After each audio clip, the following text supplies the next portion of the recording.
Hoje é Páscoa, nós celebramos a ressurreição de Jesus, e isso é fantástico. Mas além da ressurreição de Jesus, nós temos em alguns países, principalmente ocidentais, o costume de dizer que 1º de abril é o dia da mentira. Que nome horrível, né? Dia da mentira. Onde você viu botar um feriado no calendário, você vê que não é feriado, né? Para celebrar a mentira. Eu não gosto do dia da mentira. Alguém aqui gosta do dia da mentira? Eu também, se tivesse alguém que gosta, nem ia levantar a mão agora. eu tenho pavor de dia de mentira, porque algumas vezes já fizeram umas brincadeiras. Sabe aquela brincadeira que você acredita, que você leva a sério? Aí depois, no dia 2, o cara manda mensagem e fala, era mentira. Então, eu detesto o dia da mentira. Porque a mentira, João capítulo 8 fala que quem é o pai da mentira? É o diabo, né? Então a gente pode dizer que dia 1º de abril é aniversário do capiroto. Já é mais dois. Mas é um dia muito ruim. Eu não gosto do dia da mentira. E hoje eu me propus a fazer um negócio diferente. Hoje eu quero falar com vocês a respeito de todas as mentiras que já nos foram contadas a respeito do Evangelho. Todas as mentiras que já contaram pra gente a respeito de Jesus. E aí, por último, eu quero tentar contar a maior mentira de todos os tempos. O maior 1º de abril de todos os tempos. E aí, reverter isso para uma verdade. Então, eu quero que você embarque comigo numa jornada. Por isso que eu trouxe aqui um flipchart aqui, que eu vou desenhar uns negócios aqui, por incrível que pareça. Então, se você puder prestar a sua atenção, vai ser interessante. E eu acredito que vai desmistificar muita coisa daquilo que a gente já aprendeu. Dia da mentira. Então, nós vamos falar sobre pelo menos 5 mentiras. Tem um monte de coisa que eu podia falar aqui. Eu podia começar, se eu fizesse uma lista aqui, ou se eu fizesse uma pesquisa, qual mentira você já ouviu a respeito do Evangelho, ia sair mais de 50 mentiras aqui.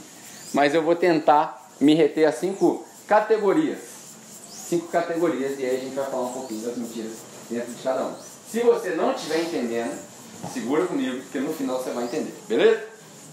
Antes disso, eu quero ler contigo João, capítulo 20, versículo 31. Se tem alguma vez na capela que eu li um texto fora de contexto, é hoje. Já vou te avisar antes, para você não falar assim, você leu um negócio, tem nada a ver. Se tem alguma vez que eu vou ler um texto fora do contexto e a pregação não tem nada a ver com o texto que eu vou ler, é hoje. Mas tem uma justificativa. Eu vou ler esse texto para você entender por que é importante eu te contar as verdades que são contrárias às mentiras que você vai ouvir. João, capítulo 20, versículo 31. Isso aqui é o apóstolo João escrevendo para a igreja, e ele quer dizer, no final, o último versículo dele, ele fala o seguinte: foi por isso que eu escrevi para vocês. Foi por isso que eu escrevi esse evangelho. Então, João, capítulo 20, versículo 31, ele diz o seguinte: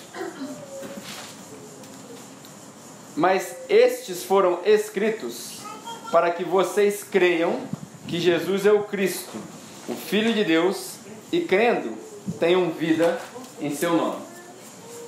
Só essa leitura já era o suficiente para a gente poder confiar na Bíblia. Todas as outras fontes históricas que confirmam o que está escrito nesse livro, só isso aqui já era suficiente. Por que João escreveu o que ele escreveu? Ele escreveu o Evangelho de João, João 3,16, Deus amou o mundo de tal maneira, sabe esses versículos? Ele escreveu isso para que eu e você, milhares de anos depois, pudéssemos crer que Jesus é o Cristo, Filho de Deus, e que nele nós temos vida. Amém? Então, só esse texto já é o suficiente. E por que eu li isso? Porque eu vou falar a respeito de mentiras. Então, tudo que eu vou falar aqui nos próximos 20 minutos, prometo que eu vou ser rápido, não é o que você deve basear a sua fé. E aí, nos últimos 5 minutos, você vai entender por que eu li esse texto. Beleza? Então, vamos lá. Eu trouxe aqui Hoje nós vamos fazer aula. Peguei um flipchart para a gente poder fazer um negócio diferente. Contaram para nós várias mentiras a respeito de Jesus. E nessas várias mentiras eu tentei categorizar elas em 5 categorias. E aí eu vou desenhando aqui para você ver. A primeira categoria que contaram para a gente uma mentira era a categoria sobre necessidades físicas. E o Thiago está vendo eu desenhar aqui, vai sair uma pirâmide, ele vai certamente falar que é Rinodê. Não é Rinodê. Não é Rinodê, não tem nada de pirâmide. Falaram para nós que Jesus, alguém falou para nós, alguém pregou um evangelho para nós, há milhares de anos vem sendo pregado, alguém pregou o evangelho para nós que Jesus supre todas as nossas necessidades físicas. Nossa, Pedro, mas aí você já pegou pesado demais. Contaram para nós uma mentira, que Jesus supre todas as nossas necessidades físicas, que Ele vai dar pão, que Ele vai dar água, que Ele vai dar o ar, que Ele vai dar casa. Falaram para nós isso daí. Não, mas Ele dá. Então eu vou te fazer um convite. Eu vou comprar uma passagem para você para o Quênia, lá para Nairobi, ou lá para o Senegal. Você passa 6 meses lá, só pregando o nome de Jesus.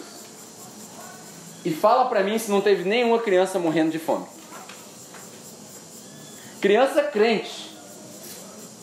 Pessoas que depositaram sua fé em Jesus, mas passaram fome. O evangelho da prosperidade que pregaram para nós é mentira, porque ele trata das nossas necessidades físicas. Tem gente que vai tão longe que consegue pegar versículos bíblicos, como eu fiz agora, de propósito, fora de contexto, para justificar essa lixologia que a gente chama, que é a teologia que é um lixo. Por exemplo, tem gente que pega o Salmo 37, que é muito famoso, agora não me lembro de cabeça o versículo, mas dizem o seguinte: eu nunca vi o justo perecer, nem a sua descendência mendigar o pão.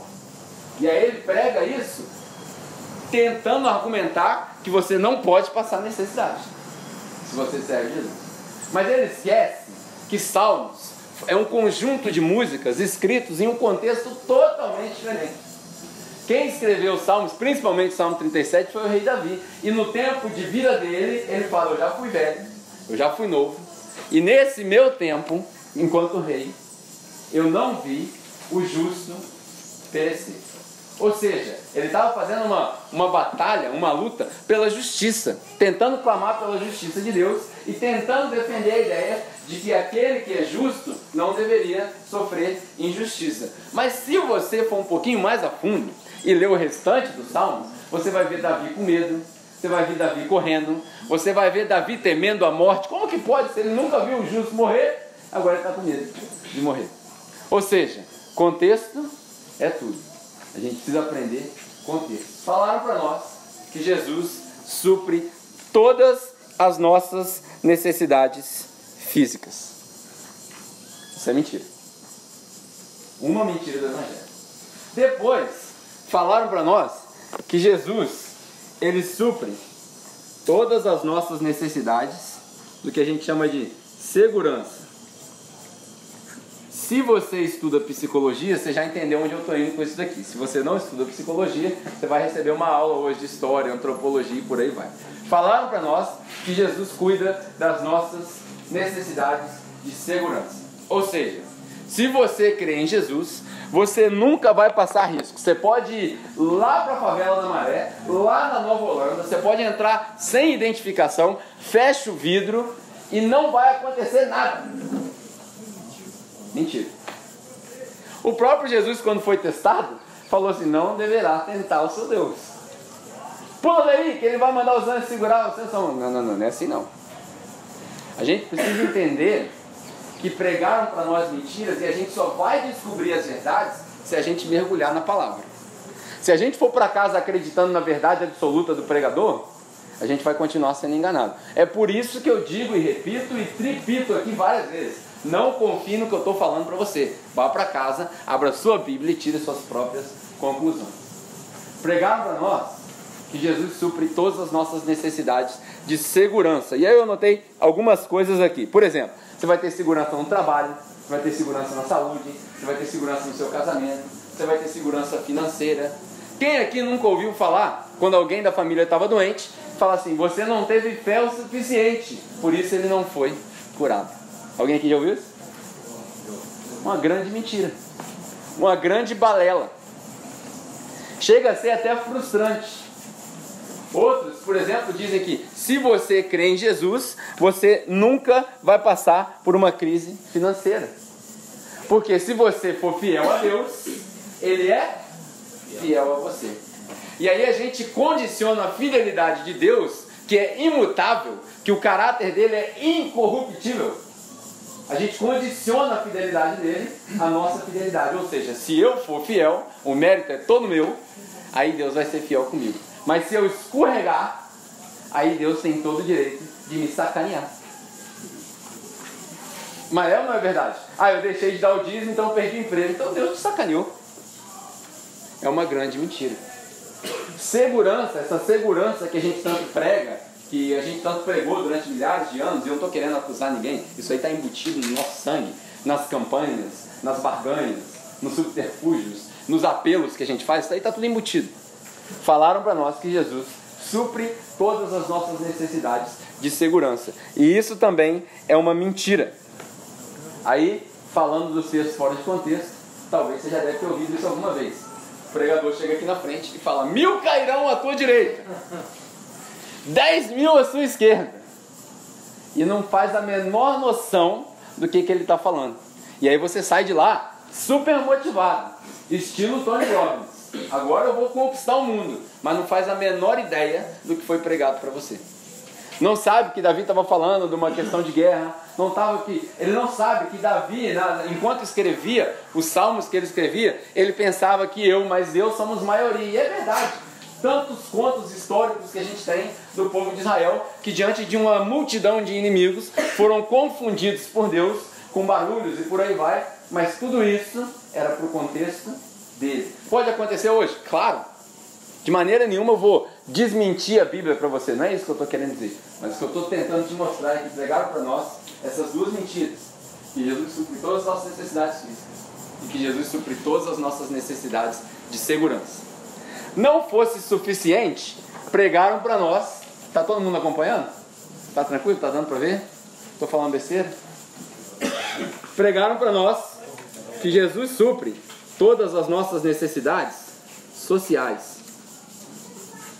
Que se você estiver com Jesus, você nunca vai estar sozinho. Pregaram para nós que Jesus, ele forma um clube. Não sei se você já parou para pensar nisso, mas isso é uma necessidade do ser humano, pertencer a algo que é maior que ele. Todo ser humano quer pertencer a algo. Todo ser humano quer fazer parte de alguma coisa. E esse princípio é o princípio que é usado para formar clubes, fraternidades, até a religião. Você passa a ser parte de algo. É muito manipulador. Essas necessidades sociais que a gente tem de pertencer, de estar um com o outro, a gente colocou tudo no nome de Jesus, foi colocado para nós no nome de Jesus. E aí a gente entra para o clube. Como que funciona o clube? Você se comporta da maneira que os membros do clube se comportam, paga uma mensalidade e aí você usufrui do clube. Alguma semelhança com a igreja moderna? Paga-se uma mensalidade, comporta-se de uma determinada maneira e aí você usufrui dos benefícios do clube. Pregaram para nós uma mentira, que Jesus, ou o Evangelho de Jesus, supre todas as nossas necessidades sociais. Aí você deve estar se perguntando: e daí? Aonde você vai com isso? Por que você está falando isso tudo? Calma, vou chegar lá. Lembra que eu pedi para você um pouquinho de paciência? Vou chegar lá no final. Pelo menos essas 3 categorias. É tão interessante que aqui, todos os sociólogos, por exemplo, eles vão falar para vocês que todo ser humano tem essas necessidades. E essas necessidades sociais, elas são tão fortes. A gente tem tanta necessidade de pertencer a um grupo que elas passam por cima dessas outras necessidades. Por exemplo, tem muitas mulheres que sofrem abuso físico no casamento, mas não abandonam o marido porque elas precisam pertencer ao núcleo familiar. É uma vergonha na sociedade ela sair de casa. É ou não é? Estou falando alguma mentira? Quantas vezes a gente já ouviu, por exemplo, ou já viu crianças que são abusadas, às vezes fisicamente, às vezes até sexualmente, mas não conseguem sair de casa e não conseguem largar o pai ou a mãe. Por quê? Porque a necessidade de pertencer, ela vai além da nossa necessidade de ter segurança e às vezes até além da necessidade de ser suprida as nossas necessidades físicas. Água, comida, abrigo, as coisas básicas. Isso daqui é o centro de toda a manipulação na história da humanidade.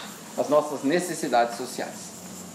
E aí os caras que são bons mesmo, sabe, esses pastores assim que não deveriam nem ser chamados de pastores, eles são bons porque eles desenvolveram uma técnica que diz que o Evangelho resolve todos os nossos problemas de estima. O evangelho que pregaram para nós resolve todos os nossos problemas de estima. Você é mais que vencedor. Você é mais que vencedor. Eles pregam e aí a gente sai empolgado. E aí a gente sai como se fosse aquele cara. O Dan é o exemplo aqui, né? O cara que consome o álcool na balada, ele cria coragem para tudo. Você virou o super-homem agora. O super-homem de Jesus. Porque o evangelho que pregaram para nós é um evangelho que responde às suas necessidades de estima. Mentira. Você vai entender já na hora que eu mostrar o outro lado. Mentira. E por último, porém não menos importante, pregaram para nós que esse evangelho, nem sei se eu separei a sílaba certa, os professores vão me matar. Esse evangelho é um evangelho que traz autorrealização. Eu vou alcançar tudo que eu posso alcançar. Aí as pessoas pegam mais uma vez textos fora de contexto, o mais famoso de todos, Jeremias capítulo 29, versículo 11. Porque eu bem sei os planos que tenho para vós. Não são planos para te fazer mal, mas planos de prosperidade. É aí que os pregadores dizem que você pode ser tudo que Deus te criou para ser. Aleluia. Glória a Deus. Aí você sai de lá e fala, Deus me criou para ser um empresário. Então eu não vou trabalhar mais de carteira assinada. Vai e pede conta, passa 6 meses no seguro-desemprego, depois não arruma outro emprego, não consegue abrir o seu próprio negócio, fica quebrado. Porque acreditou na promessa falsa. O que foi, bom? Se pedir conta, não tem auxílio-desemprego. Eu que não estudei, né? Mas enfim. Se pedir conta, não tem auxílio-desemprego. Mas aí o cara sai naquela vontade de, eu vou abrir meu próprio negócio. Por quê? Porque acreditou numa mentira. Porque esse evangelho bem entre aspas, ele realiza. Agora você imagina Jesus chegando para Pedro e falando assim, Pedro, deixa as redes aí, vem me segue que eu vou realizar todos os seus sonhos. Você já viu isso na Bíblia? Você já viu isso em algum lugar? Imagina o ridículo que seria Jesus chegando para Mateus, Levi, na época, né, que era o mesmo nome, só fala em língua diferente. Chega para Mateus, estava ganhando um bom dinheiro, explorando lá os judeus. Fala para eles, ô Mateus, vem comigo que eu vou te dar tudo que você quer. Eu já tenho tudo que eu quero. Estou tranquilo. Você imagina Jesus pregando um evangelho que resolve essas necessidades. Isso aqui, eu não sei se você conseguiu perceber, mas isso aqui é o que na grande maioria das igrejas vem sendo pregado. É um evangelho que na verdade não é evangelho. E se você estudou sociologia, psicologia, alguma coisa, eu vou te dar uma notícia agora que vai te decepcionar. Eu vou escrever bem grande aqui para você poder entender. Decepção. Isso aqui é uma decepção. Isso não é decepção. Você decidiram? Decepção. Isso é uma decepção. Por quê? Isso aqui não é evangelho. Para quem não entendeu ainda, eu preciso pedir perdão para você, porque não te apresentaram o evangelho de Jesus. O que te apresentaram é um negócio chamado Pirâmides de Necessidades de Abraham Maslow. Isso é matéria de antropologia, sociologia, psicologia. A gente aprende na 5ª ou na 6ª série no colegial também, quando fala de filosofia. Todo ser humano tem essas necessidades. A gente usa essas necessidades aqui nos campos econômicos, no campo dos negócios, porque todo bom empreendedor tem que aprender isso aqui para saber onde ele vai atacar. E todo empreendedor gospel aprendeu a prometer para nós que o evangelho resolve essas necessidades. Infelizmente, não apresentaram para você o evangelho. Apresentaram para você a pirâmide de Maslow. Terrível, né? Pelo menos você saiu daqui aprendendo alguma coisa hoje, não é mesmo? Aprender. Quem era Maslow? Você tem uma ideia? Maslow foi um cara, ele era psicólogo, morreu recentemente, em 1970. Alguns de nós são até contemporâneos de Maslow. Ele desenvolveu um campo da psicologia que até então era inexplorado. Maslow foi o cara da psicologia positiva, o pai da psicologia positiva. Ele era o oposto de Freud, por exemplo. Quem aqui já ouviu falar de Freud? Freud é Freud, né? O Freud, ele era o cara que estudava os doentes. Ele pegava as pessoas que tinham problemas psiquiátricos e ele estudava por que elas tinham problemas. O Maslow era o cara que estudava os saudáveis. Ele pegou 1% da sociedade, os Albert Einstein da vida, e foi estudar por que esses caras eram realizados. O que esses caras tinham no cérebro deles que fazia com que eles fossem do jeito que eles fossem. O Freud, por exemplo, estudou a doença, o Maslow estudou os que eram saudáveis. Ele era o cara do... Já viu aquela expressão, para tudo tem um lado positivo? foi mais ou menos das teorias dele que apareceu essa ideia. Ele era o cara que falava assim, tudo que você tem na mão é um martelo, tudo que você vê vai parecer prego. Ou seja, você precisa mudar suas perspectivas. Você precisa aprender a olhar para o outro lado. Esse era Maslow. Na verdade, a nossa religião pós-moderna, pós-cristã, deveria se chamar Maslowismo, ao invés de cristianismo. Vou escrever o nome dele para você aqui, ó. Maslow. Deveria se chamar Maslowismo, porque é isso que a gente está pregando nas igrejas. É ou não é? Alguém aqui já ouviu pelo menos uma pregação dessas necessidades aí? Então, eu sinto te informar, mas você não vai ouvir isso aqui. Graças a Deus. Graças a Deus. Por quê? Isso tudo é a mentira. E aí eu vou tentar te mostrar as verdades agora. Por exemplo, quando a gente fala de necessidades físicas, você olha e fala assim, Deus vai me dar pão, Deus vai me dar tudo que eu preciso, Deus vai me dar o meu abrigo. E aí Jesus ele fala para você assim, eu nunca te prometi nada disso, mas eu sou o pão, eu sou a água que traz vida, eu sou a vida, eu sou o caminho, tudo era Ele. Então você não vai ver Jesus prometendo que vai suprir essas necessidades. Quando os caras estavam com fome, tinha 5.000 pessoas sentadas. Os discípulos chegaram para Jesus e falaram assim, o que nós vamos dar de comer para esses meninos aí?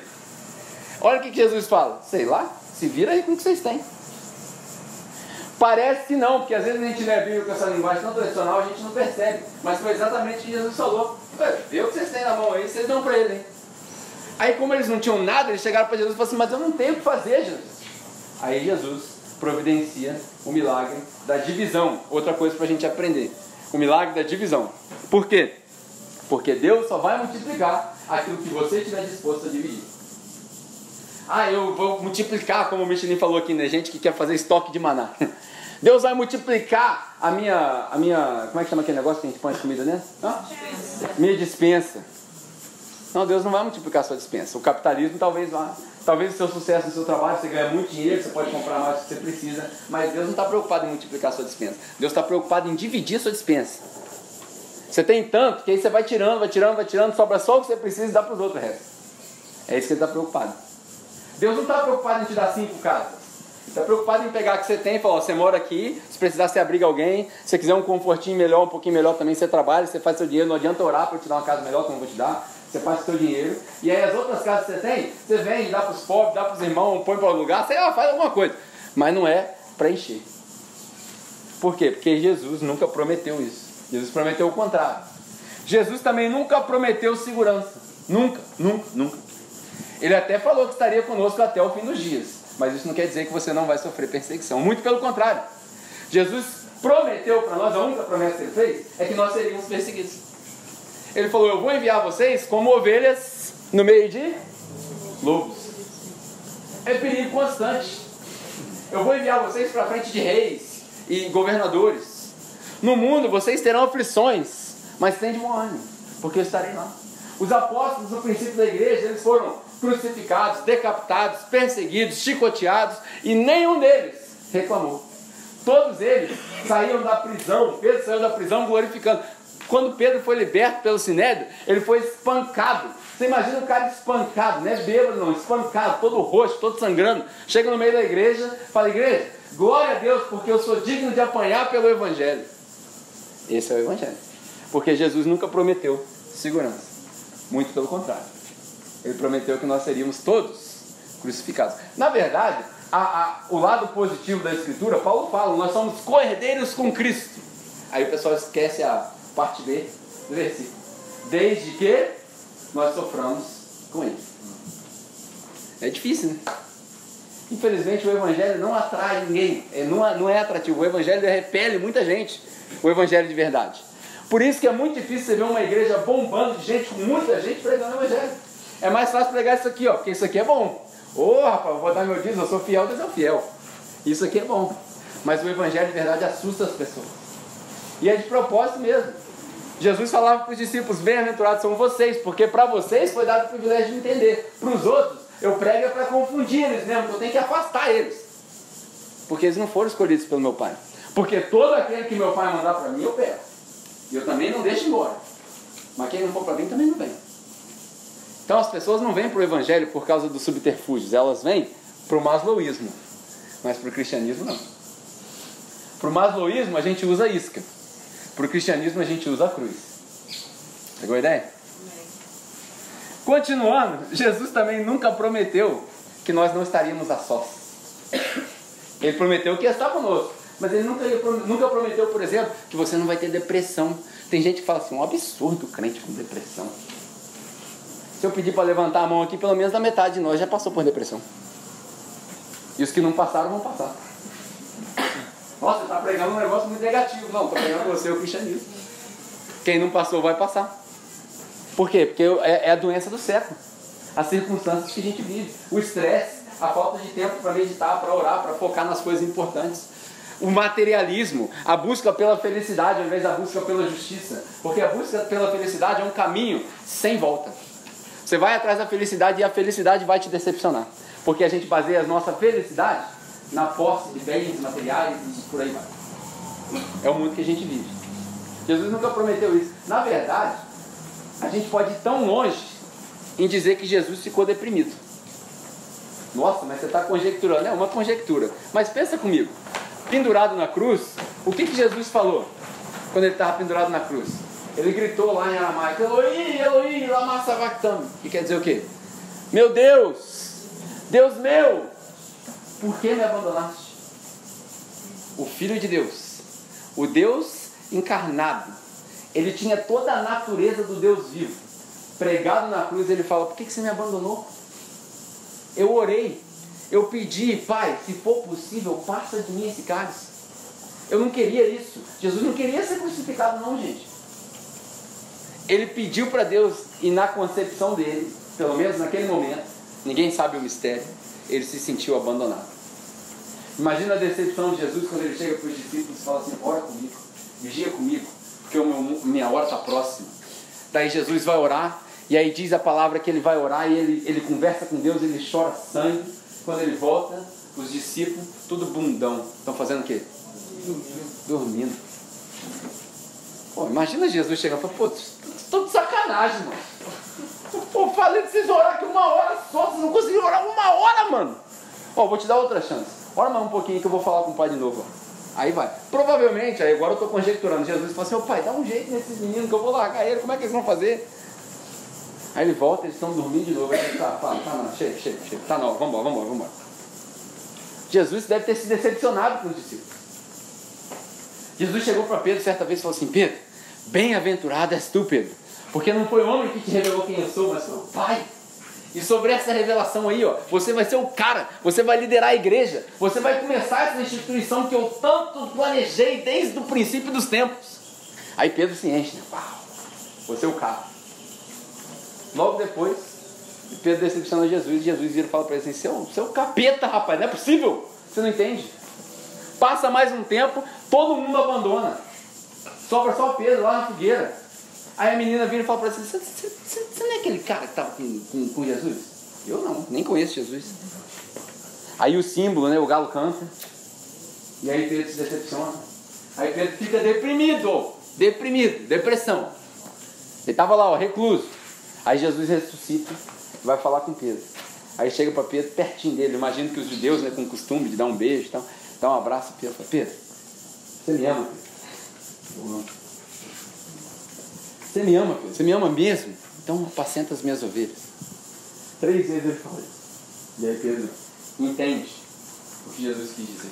Imagina a paciência que ele teve. Mas esteve deprimido, esteve decepcionado. Jesus também nunca falou que você vai estar no topo do mundo. I'm on top of the world. Vocês não conhecem essa música, não. Minha filha que canta essa música. Jesus nunca falou que a gente vai... se você seguir Jesus, você vai estar sempre de bom humor. Você vai ser sempre o cara. Nunca falou isso. Muito pelo contrário. Muito pelo contrário. Não andeis ansiosos, Paulo fala aos Filipenses. Não andeis ansiosos por coisa alguma. Por que Paulo fala para a gente não andar ansioso? Porque a gente vive ansioso. Não andeis ansiosos por coisa alguma.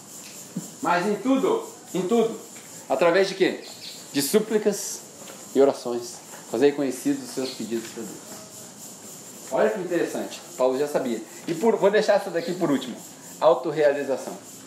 Que aí eu vou falar de um negócio interessante que talvez você não tenha percebido. A maior mentira de todas, já que a gente está celebrando a Páscoa, eu já estou acabando. Maior mentira de todas que contaram para nós.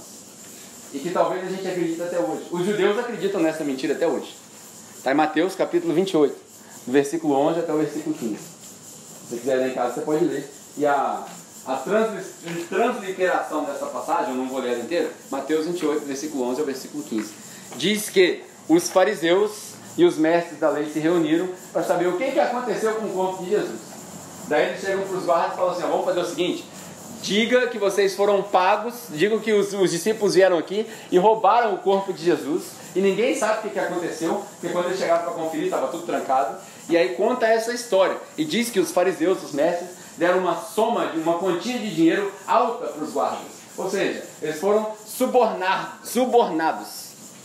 E essa história se propagou, e o Evangelho de Mateus diz que até hoje, lógico que até hoje dele era 60 anos depois de Jesus, mas diz que essa história se propaga e os judeus creem nisso até hoje, que o corpo de Jesus foi roubado, que ele não ressuscitou. Essa é a maior mentira de todas. Como você sabe disso? Primeiro que você pode ler na Bíblia, no que a gente considera a palavra de Deus, que ele ressuscitou, que ele apareceu para os discípulos, que ele apareceu para Maria, que ele apareceu para mais de 500 pessoas, que ele ascendeu na frente de milhares de pessoas, que ele atravessou a parede. Sabe que Jesus atravessou a parede? Estavam os caras reunidos lá na sala, todo mundo orando, 120 pessoas, ele passa pela porta, igual Matrix. Eu adoro essa parte, toda vez que eu falo, eu faço igual Matrix. Tudo isso está relatado, mas não é só a Bíblia. Tem vários conteúdos extra-bíblicos que garantem a mesma fonte. Por exemplo, tem dois historiadores, eu vou te dar um dever de casa, já que a gente está fazendo aula aqui, né? Te dar um dever de casa. Quando você chegar em casa, você procura saber sobre um cara chamado Eusébio, de Cesareia, e outro cara chamado Títicos. Esses dois caras eram historiadores que contaram a história de Jesus fora da Bíblia, e eles contam a respeito da vida, da morte, alguns falam até da ressurreição de Jesus. O próprio Lucas, que escreveu sua Bíblia, se você não sabia, Lucas não era discípulo de Jesus, sabia disso? Lucas não esteve com Jesus. Lucas nem conheceu Jesus, sabia disso?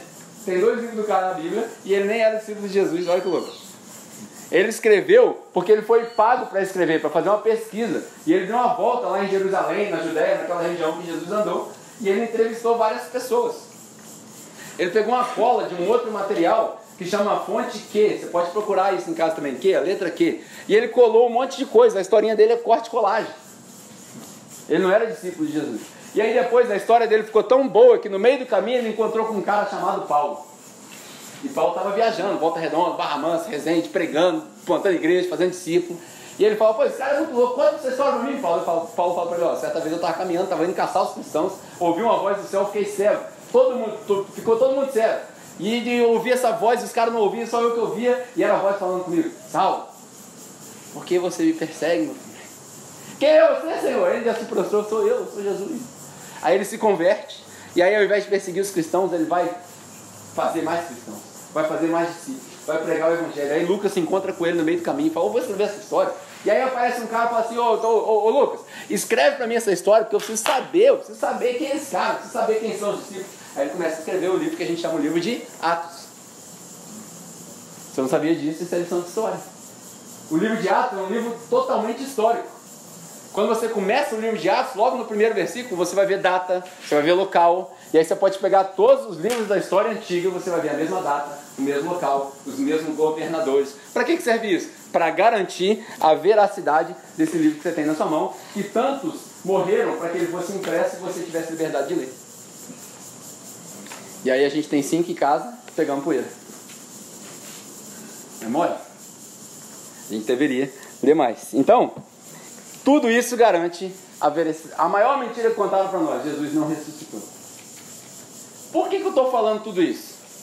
Porque hoje, no dia da mentira, especialmente na Páscoa, eu estou tentando desconstruir as mentiras que contaram para nós. E aí, por último, como eu te disse, fica aqui essa autorrealização.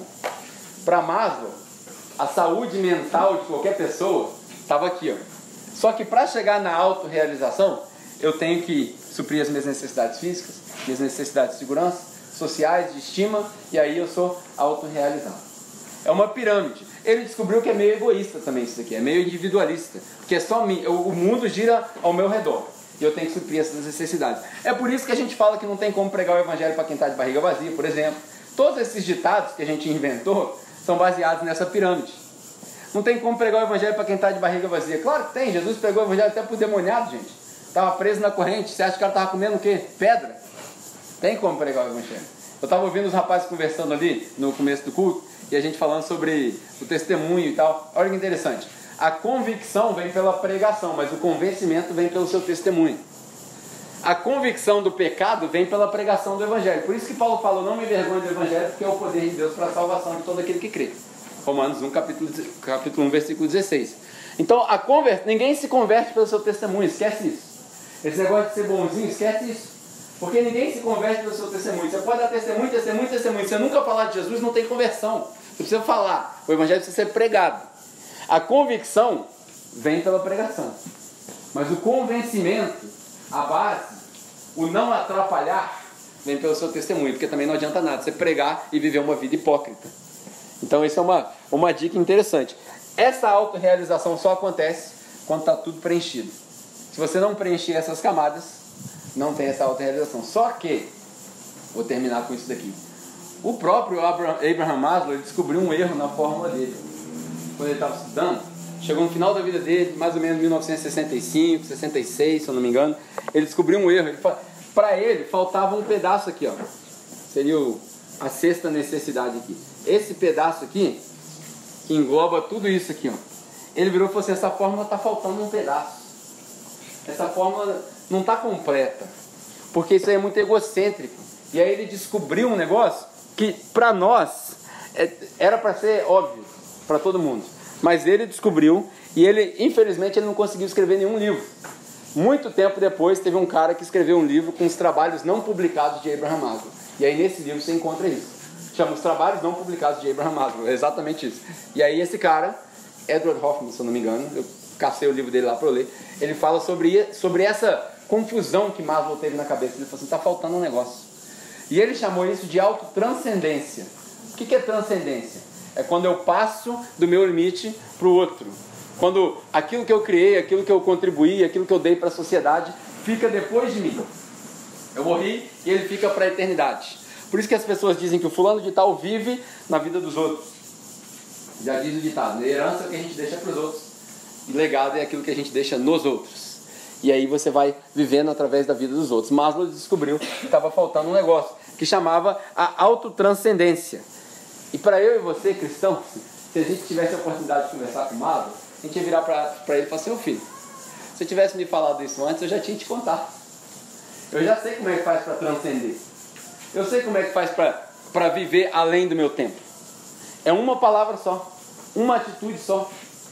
Se você aprender essa uma atitude, isso aqui é o centro da minha mensagem hoje. Se você não gravou nada, não aprendeu a aula de sociologia, não gravou o versículo que eu falei, é isso daqui que você precisa entender agora, só isso. Para autotranscender, você precisa de uma atitude só. Chama servir. Foi isso que Maslow descobriu. Essa é a hora que você falava assim, uau. Servir. Maslow descobriu que quando eu sirvo o outro, eu transcendo. Por incrível que pareça, está escrito na Bíblia. No final do Evangelho de Lucas, quando Jesus está ceando com os discípulos, ele fala para eles o seguinte, se você quiser ser o maior de todos, seja o menor. Seja o servo de todos. Porque eu não vim para ser servido, eu mesmo, filho do homem, vim para servir. O segredo da transcendência, o segredo do legado, o segredo... A atração do Evangelho não é ter necessidades físicas, seguranças sociais, nada disso. É transcender. Como é que você faz para transcender? Estou usando esses termos orientais, né? Como é que você faz para você deixar um legado? Sirva. Quando você serve os outros, você chega na sua autorrealização e tudo isso acontece. Já dizia um cara chamado Zig Ziglar, se você ajudar pessoas o suficiente a alcançar o sonho delas, você vai acabar alcançando o seu sonho. Serviço.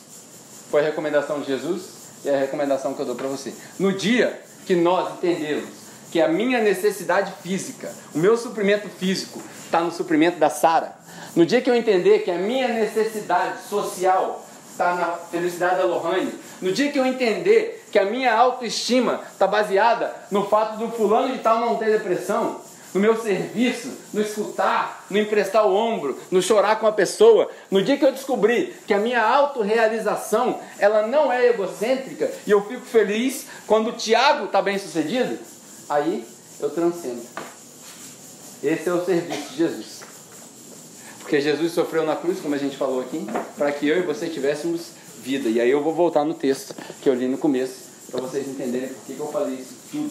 João, capítulo 20, versículo 31, para concluir. Novamente eu vou ler. João, capítulo 20, versículo 31. Diz o seguinte. Versículo 30. Jesus realizou na presença dos seus discípulos muitos outros sinais miraculosos que não estão registrados neste livro. Mas estes foram escritos para que vocês creiam que Ele é o Cristo, Filho de Deus, e para que nele vocês tenham vida. Amém? Por que eu li esse texto todo? Primeiro, para a gente desconstruir as mentiras. Segundo, para você entender a verdade. Jesus não te prometeu nada disso, nem disso, nem disso, nem disso, nem disso. Se você virar isso aqui de cabeça para baixo, é o serviço ao próximo, o amor ao próximo, que sustenta todo o resto da sua vida.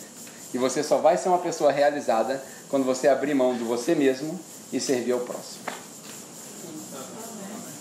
Feliz Páscoa. Bom, essa era a mensagem de hoje.